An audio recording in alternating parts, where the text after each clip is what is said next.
He was the Rupert Murdoch of his day, a media baron who made millions marketing scandal, crime, and crisis.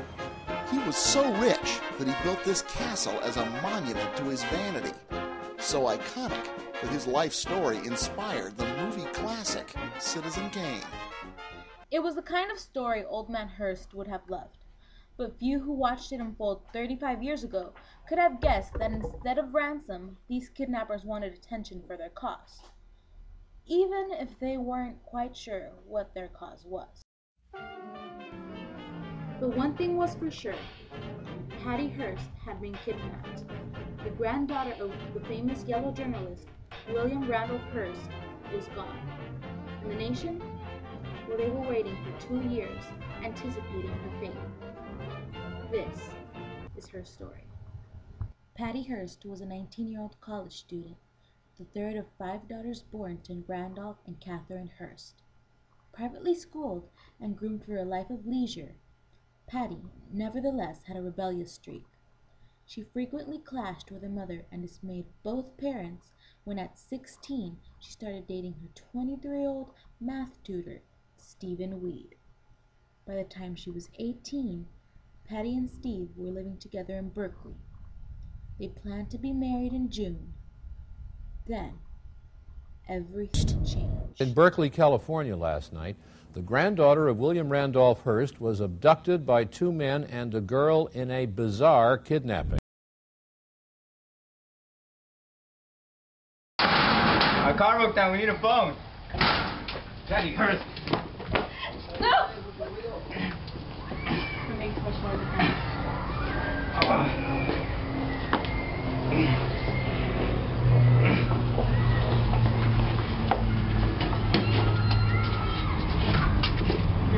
I heard the gunshot, and I looked out the window, and all I saw were the sparks of the gun going on.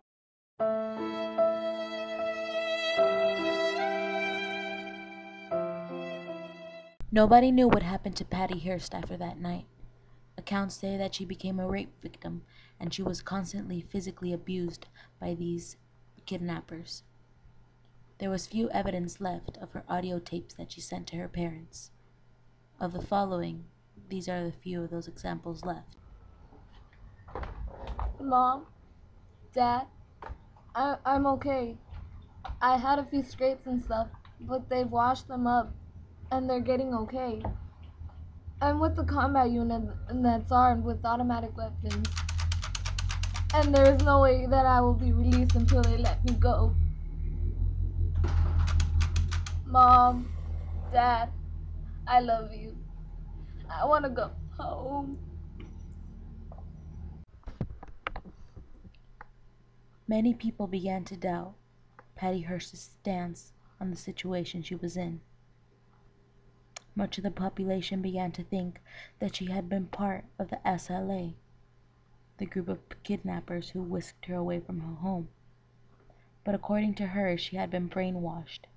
She had been tricked and fooled into believing what she thought was true.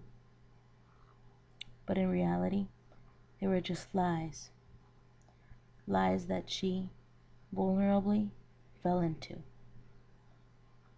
But then it just gave root into one of the most controversial trials and convictions the U.S. has ever seen.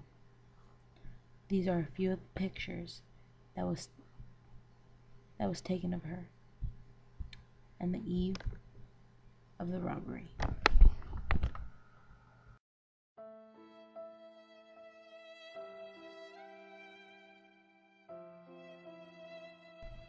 So Patty, tell us exactly what happened.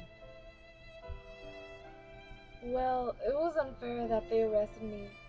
My so-called comrades robbed the bank. My gun was loaded, and never did they point it at me. I went on to even dare call my parents pigs. My fiancé was gone, and I still thought I was fighting soldiers for her.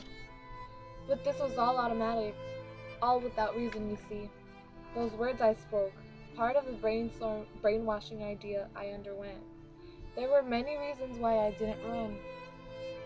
But then I asked myself, Why don't people understand that I was scared? I was scared of the whole ordeal. What could I have done but wait? And this is my story. This is how it unfolded. Why lie? I couldn't run. I couldn't do anything. I couldn't do anything anymore. So thank you, Dayline, for helping me bring the truth.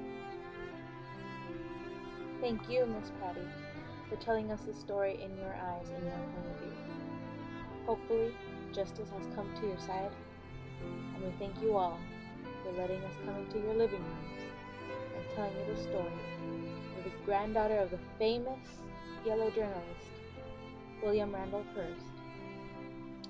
Thank you all, and have a good one.